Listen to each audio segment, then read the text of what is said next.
Hello everyone. आज मैं आपको पढ़ाऊंगी C4 साइकिल। इससे पहले वाले वीडियो में पिछले वाले वीडियो में मैंने आपको C3 साइकिल के बारे में बताया था और जो कि C3 साइकिल से आपको पता चल गया होगा कि C3 साइकिल जो है वो किन प्लांट्स में होती थी। तो जहाँ वेट क्लाइमेट होता है, जहाँ जो एग्जैक्टली जहाँ वेट क्लाइमेट होता है उन प्लांट्स में ये प्रेजेंट होती है C3 साइकिल। और जो C4 साइकिल है वो किन प्लांट्स में प्रेजेंट होती है, ये होती है आपके जो डेजर्ट में प्रेजेंट होते हैं जो प्लांट्स, उनमें ये पाई जाती है C4 साइकिल। तो C4 साइकिल को C4 क्यों बोलते हैं, जैसे कि C3 साइकिल को C3 क्यों बोलते थे, क्योंकि उस साइकिल में फर्स्ट स्टेबल कंपाउंड आपका क्या होता था, 3 कार्बन कंटेन कंपाउंड होता था। ऐसे ही C4 साइकिल को भी यहाँ पे C4 क्यों बोलते हैं, क्योंकि यहाँ पे जो फर्स्ट स्टेबल कंपाउंड होता है इस साइकिल में, ड्यूरिंग दिस साइकिल इसका जो फर्स्ट स्टेबल कंपाउंड होता है वो होता है आपका 4 कार्बन कंटेन कंपाउंड जो कि ऑक्सैलो एसिटिक एसिड है। ठीक है। हैच एंड स्लैग पाथवे क्यों बोलते हैं, साइंटिस्ट के नेम के बेसिस पे इसको हैच एंड स्लैग पाथवे बोला जाता है। ठीक है, तो अब इसको डिस्कस कर लेते हैं। इसमें सबसे पहला जो कंपाउंड होता है आपका वो होता है फॉस्फोइनोल पायरुविक एसिड। ठीक है, वो कितने कार्बन कंटेन होता है, ये आपका 3 कार्बन कंटेन कंपाउंड होता है। और ये करता क्या है, ये एटमॉस्फेरिक जो कार्बन डाइऑक्साइड होती है, एटमॉस्फेरिक CO2 को ये बाइंड करता है और फर्दर आपका 4 कार्बन कंटेन कंपाउंड बना देता है। तो ठीक है, ये क्या करेगा, एटमॉस्फेरिक CO2 को बाइंड करेगा और क्या बना देगा आपका 4 carbon contain compound which is oxalo acetic acid. ठीक है, ये आपका 4 कार्बन कंटेन कंपाउंड है। लेकिन ये होता किस एंजाइम की प्रेजेंस में, ये होता है आपका PEP carboxylase, PP carboxylase enzyme.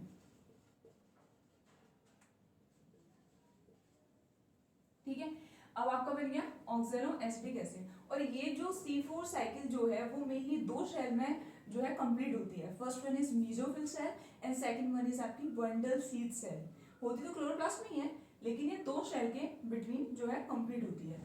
तो जो ऑक्सैलो एसिटिक है, ये जो प्रोसेस हो रहा है कार्बोक्सिलेशन वाला, तो ये आपका होगा, ये जो आपका प्रोसेस हो रहा है ये तो हो रहा है आपका मीसोफिल सेल में।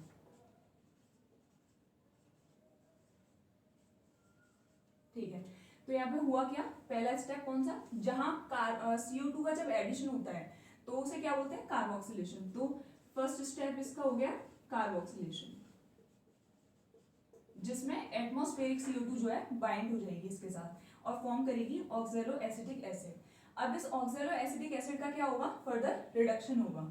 रिडक्शन होगा तो ये जो रिएक्शन होगी कौन सी होती है, ये रिवर्सिबल रिएक्शन होती है इसमें। तो इसका क्या होगा, सेकेंड स्टेप रिडक्शन होगा।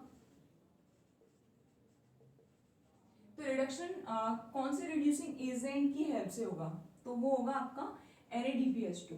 और यहाँ पर कितने NADPH2 रिक्वायर्ड होंगे, 2 NADPH2। ठीक है, अब क्या होगा, ये फर्दर किस में कन्वर्ट हो जाएगा आपका NADP। ठीक है, तो अब क्या मिला आपको, यहां मिलता है फिर आपको मैलिक एसिड। मैलिक एसिड जो कि 4 कार्बन कंटेन आपका कंपाउंड है, तो मैलिक एसिड मिलता है। अब ये मैलिक एसिड फर्दर कहाँ ट्रेवल करेगा, ये ट्रेवल करता है आपका बंडल सीड सेल में। तो ठीक है, ये ट्रेवल करेगा और यहाँ ये किस में एंटर कर जाएगा, ये आपका बंडल सीड सेल में।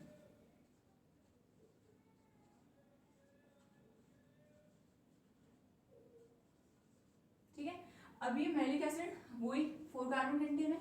अब इस मैलिक एसिड का क्या होगा, यहाँ पे डीकार्बोक्सिलेशन। डीकार्बोक्सिलेशन होता है, कार्बोक्सिलेशन क्या होता है, जिसमें CO2 का एडिशन होता है। और जो डीकार्बोक्सिलेशन होता है वो क्या होता है, जिसमें CO2 रिमूव हो जाता है किसी भी कंपाउंड से। तो यहाँ मैलिक एसिड का डीकार्बोक्सिलेशन होगा, जो कि अपना कौन सा है, थर्ड स्टेप है, डीकार्बोक्सिलेशन।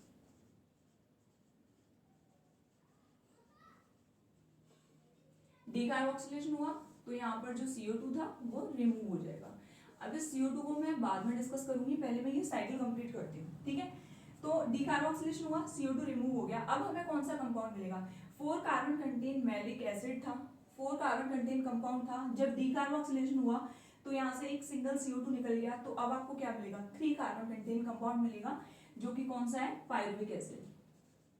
तो आपको क्या मिलेगा, पायरुविक एसिड यहाँ मिलेगा, जो क्या होगा, 3 कार्बन कंटेन कंपाउंड होगा। अब ये ट्रेवल करेगा, ये ट्रेवल कहाँ करेगा, ये आपका जाएगा मीसोफिल सेल में।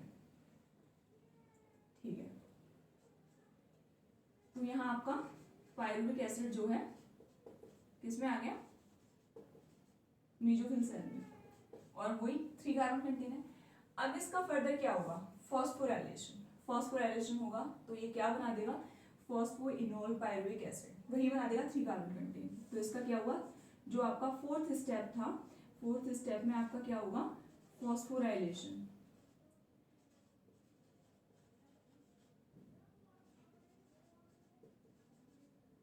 जब फॉस्फोराइलेशन होता है तो क्या होता है, एटीपी कंज्यूम होंगे, यहाँ पे कितने एटीपी, 2 एटीपी यहाँ पर यूज होंगे, तो फॉस्फोराइलेशन हो गया।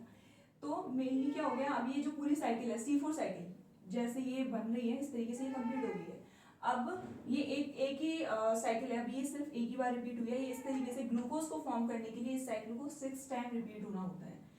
अब इस CO2 का क्या करना है, ये जो CO2 डिकार्बोक्सिलेशन स्टेप हुआ था इसमें ये रिमूव हुई थी, तो इस CO2 का जो फिक्सेशन है वो किस साइकिल के थ्रू हो जाएगा, केल्विन साइकिल के थ्रू। तो केल्विन साइकिल किसमें भी होती है, जिन प्लांट्स में C4 साइकिल प्रेजेंट होती है उनमें C3 साइकिल भी प्रेजेंट होती है, लेकिन जिन प्लांट्स में C3 साइकिल प्रेजेंट होती है उनमें C4 साइकिल नहीं होती, ये चीज ध्यान रखना। तो केल्विन साइकिल जो है इस CO2 को फिक्स करेगी, और ये साइकिल भी ये साइकिल कितने टाइम होगी, ये भी 6 टाइम होगी। तो 6 टाइम होगी तो ये कितनी एटीपी कंज्यूम करती थी, पिछली वीडियो में मैंने आपको बताया था कि जो C3 साइकिल है वो जब 6 टाइम रिपीट होती थी तो कितने एटीपी कंज्यूम करती थी, 18 एटीपी। तो ठीक है, उसको काउंट कर लेते हैं, क्योंकि ये क्वेश्चन बहुत बार पूछा जाता है कि C3 साइकिल में कितने एटीपी कंज्यूम होते हैं, C4 साइकिल में कितने एटीपी कंज्यूम होते हैं। तो ठीक है, C3 साइकिल में कितने एटीपी कंज्यूम हो रहे थे, 18 एटीपी। तो क्योंकि इसमें हो रही है ये, तो हम इनको काउंट करेंगे, 18 एटीपी ये हो गए। अब ये साइकिल जब एक बार हुई कंप्लीट, एक बार जब ये साइकिल हुई तो कितने एटीपी हमने यहाँ काम में लिए, कितने एटीपी यूज में आए, आपके 2 एटीपी। लेकिन हमें ग्लूकोज का फॉर्मेशन करने के लिए इस साइकिल को कितने टाइम रिपीट करना होगा, 6 टाइम।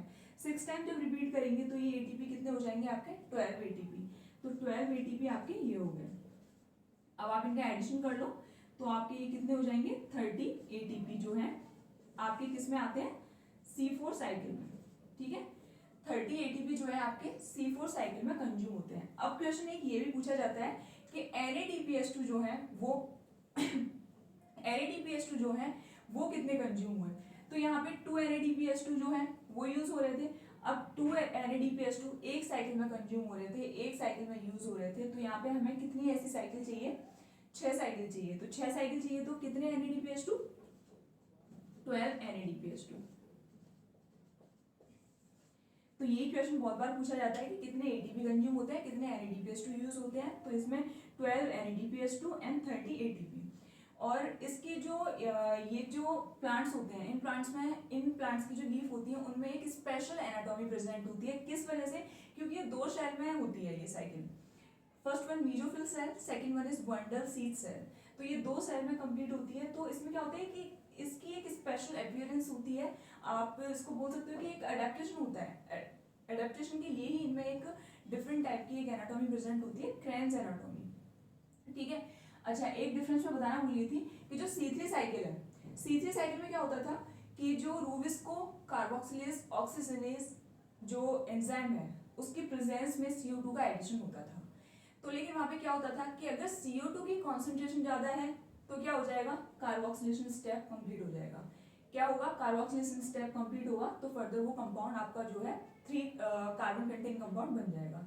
लेकिन वहां उसकी जो फुल फॉर्म थी क्या थी, रूबिस्को, जिसमें C का होता है कार्बोक्सिलेज और O का होता है ऑक्सीजनेज। तो अगर एटमॉस्फेयर में ऑक्सीजन की कॉन्सेंट्रेशन ज्यादा होती है तो क्या होगा, ऑक्सीजन की कॉन्सेंट्रेशन ज्यादा होगी तो वो ऑक्सीजन को बाइंड कर लेगा। ऑक्सीजन को बाइंड करेगा तो ओनली 1 PGM मॉलिक्यूल फर्दर बनेगा।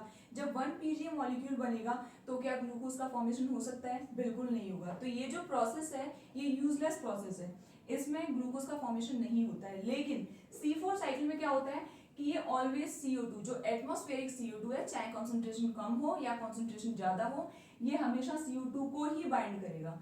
ठीक है, CO2 को बाइंड करेगा तो वही आपका 4 कार्बन कंटेन कंपाउंड मिलेगा एंड फर्दर ये रिएक्शन कंप्लीट होती रहेगी और इसमें आपका जो ग्लूकोज है, ग्लूकोज का फॉर्मेशन हो जाएगा। ठीक है, तो C3 साइकिल भी प्रेजेंट होती है उन प्लांट्स में जिनमें C4 साइकिल प्रेजेंट होती है, और ऐसे प्लांट्स जिनमें ओनली C3 साइकिल प्रेजेंट है वहां C4 नहीं होती। तो आई होप आपको ये समझ में आया होगा। Thank you so much.